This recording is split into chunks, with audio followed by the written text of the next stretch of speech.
Siku ya uchaguzi ni siku ambayo paka serikali imetoa ofu watu washende makazini. Serikali inatoa ofu. Na wamefanya uchaguzi usifanyike Jumapili ili kwa bugudhi wa Kristo wote. Usifanyike Ijumaa kwa bugudhi, kuna madhehebu yanasali Ijumaa, Jumamosi. Kuna Wakristo wanasali Jumamosi, kuna Wakristo wanasali siku ya Jumapili.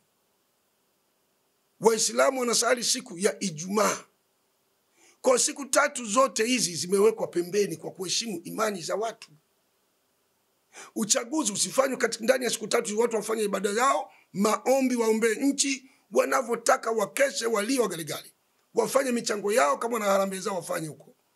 Wamuombe dua rais huko.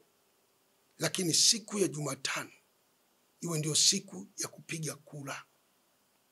Serikali yote na vyombo vyake vinakuwa standby 100%. Watanzania wakapige kura, warudi nyumbani.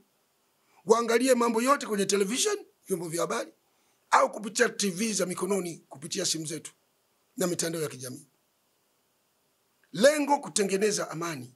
Wewe kiongozi wa kanisa Katoliki unawaambia waumini njooni kwenye kongamano tena asubuhi kabisa saa 1. Kweli wewe utasema ni mzalendo? Ni mzalendo? Je, ukiambiwa wewe una siasa za upande wa chama kimoja utakata? Ukiambiwa wewe ndio sababu, mimi nazungumza tu, kama mtanichukia Katoliki nichukieni. Mimi sina chuki na Ukristo wa mtu, lakini nazungumza ukweli, sizungumzi wa Kristo. Sizungumzi Ukristo. Nazungumza sehemu ndogo sana ya Wakristo. Na wala mfumo sisemi ni Wakristo nchi nzima. La. Sina maana Wakristo nchi nzima. Na hapa panaweza ndio sehemu ya kuanzia matatizo. Kwa mimi ningeomba vyombo vinavyohusika siku hiyo ya uchaguzi visikubali kusanyiko la aina yoyote na sehemu yoyote.